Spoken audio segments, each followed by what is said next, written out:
Namaste, good morning, everyone.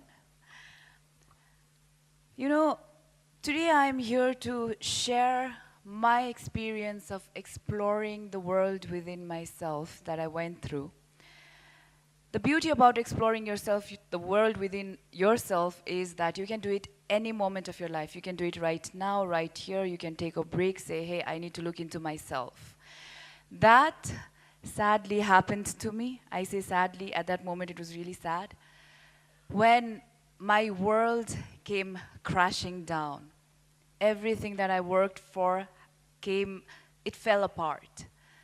And that point, I even thought of ending it all. It was an easy way out. And then I realized, no, I need to give myself another chance. I looked into myself. And why my world came crashing down, what happened here is my story. I was born in Palpa, raised by my grandmother. The first memory that I have is of a small girl child raised by her grandmother in village. So my grandmother instilled in me values that guided me throughout my life. I came to Kathmandu, my parents brought me to Kathmandu. They were too busy to look after me, so they just sent me off to my grandmother to the village. So after that, my dad's job took us to Germany. A village girl, Kathmandu, Germany. It was like world apart. I was exposed to so many beautiful things in life. It was so liberating to be a girl child in Germany. I had classmates dating each other, girls dating girls. So I was exposed to the LGBTI community, how accepting the world there was, and got exposed to so many things that maybe if I had stayed in Nepal, I would have never gotten a chance of. Then, from Germany, I went to a boarding school in Pokhara, Gandaki boarding school, and there, we were not even allowed to talk to boys. We would be punished. It was like, really? They are friends, they are human beings, they will not eat me alive. Or there is a saying in Europe, you don't get pregnant from kissing. So I was like, hey, my teacher's acting like if I talk to a guy, I'll get pregnant or something like that. You know, at that moment, it was like, really? But then I accepted it. It was the rule. My parents came back from Germany. I was the only child. My brother left for the US from Germany. So here I was in Kathmandu, exploring, searching. When I turned 16, I had three dreams in my life. I wanted to be Miss Nepal, I wanted to get my doctorate, and I wanted to climb Mount Everest. So for me, it was like physically I wanted to push myself, know my threshold, know my limits. And that was Everest for me then. And then I wanted to be a beauty queen, you know, it's like the glamour, the glitz that attracts a young girl. I had that dream as well. And then I wanted to be mentally equally equipped. I wanted to do my doctorate, and I was just 16. You know how it is when you are 16. So, but then in due course of time, I found myself chasing those dreams, my teenage dreams. I went on to take part in Miss Nepal. It got closed down that year. For the first time, I felt bullied in my own country. I knew I was not doing anything wrong, but it got shut off that year. I was Miss International Nepal 2005, went to Japan to represent Nepal. One dream down, beauty queen check. Since 16, I wanted to climb Everest. 2013, May 21st, Everest, the highest peak of the world, Mount 84, Sagarmatha, the goddess of the skies, allowed me to be on top of her. I hope this sounds appropriate. Check. Actor, I became an actor by default. I got a job offer in Kantipur Television, an actor. Check. Everything check. An actor, a beauty queen, mountain, everything. And I was doing my master's, everything. But right after Everest, I fell.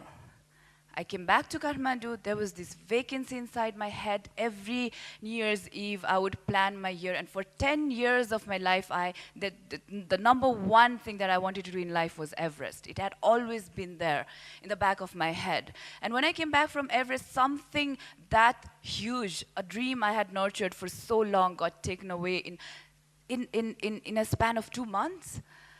And instead of feeling happy about my achievement, I felt that void. I felt a space, a vacancy inside inside of myself, a darkness engulfing me, which I now term as an achievement depression. Here I was, a national hero, Everest check, everything check, fighting for issues, fighting for women liberation, women empowerment, fighting for issues like untouchability when you go through your menstrual cycle. That happens in Nepal, yes, to the international community. You're not allowed inside the temple, you're not allowed to touch a man, fighting for it, going to the temples. The skies of the goddess accepted me at a very vulnerable phase when I was having my menstrual cycle, when a woman is considered her weakest and the impurest. And the goddess was accepting. Check. And here I was, successful, fighting for issues. Hi, Nisha Adhikari here, actress, this, that, glam factor there, bravery, national hero. And here was the inside of me, sad. Speeches, check, sad. Movies, check, sad. The sadness grew to such an extent that it engulfed me. At one point, I was talking to an audience of 10,000 people and I blanked out. That never happened to me before. I blanked out. I did not know what to say. That sadness, that emptiness inside of me became a part of me to such an extent that I could not even speak about my Everest experience anymore. And then I decided, no, this is not happening. And then I searched for solutions outside my own world, which we normally do. We go to a mentor, we go counseling, we go for a vacation, we do things that we think will help us. It will, it does, but only temporarily, not permanently. I wanted a permanent solution. I wanted to be strong from within. That is when I went to Vipassana meditation. It is an intense meditation session. You do not talk, you just close your eyes, meditate for 11 hours per day for 10 days. 11 hours per day doing nothing, just watching your breath. And through your breath, you follow it. Look at the sensation that it creates when you think of an experience in life. Look at how your body reacts. Look what your mind tells you. Look how you can process it within yourself. That was Vipassana meditation. Highly scientific. They say that Einstein and Gautam Buddha, through experience, Gautam Buddha found out the same theory that Einstein discovered via science. That's Vipassana meditation. One of the practices that Gautam Buddha, he was practicing Vipassana meditation when he was enlightened. So that meditation, that practice helped me a lot. I go there annually. This is my third time. I went to Pokhara this time, beautiful place.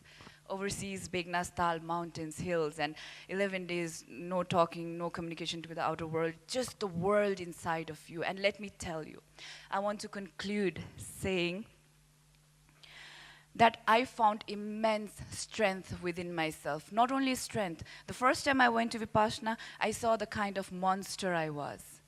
But I also saw the God inside of me.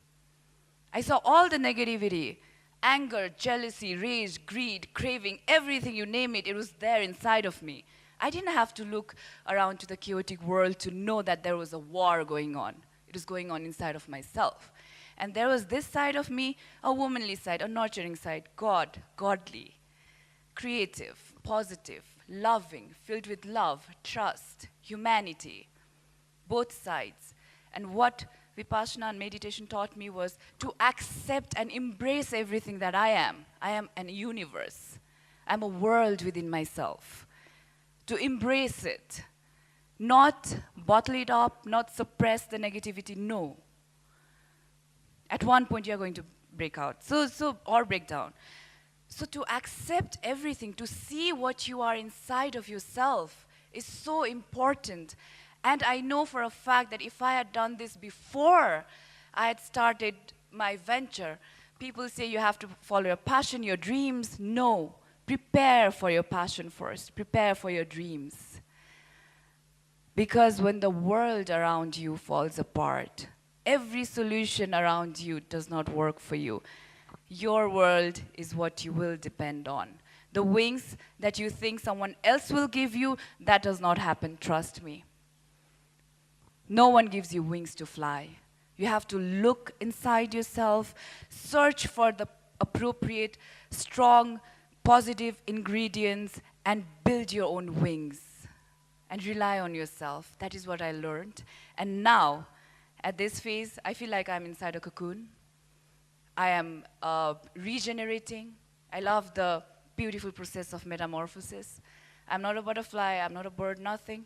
And human beings, the most beautiful things about human beings is you can do it anytime. You can get inside the cocoon, analyze yourself, look inside the beautiful universe of yourself, and then grow your own wings and soar the skies, not just for yourself, but for the people around you and for your country, for your community. Thank you.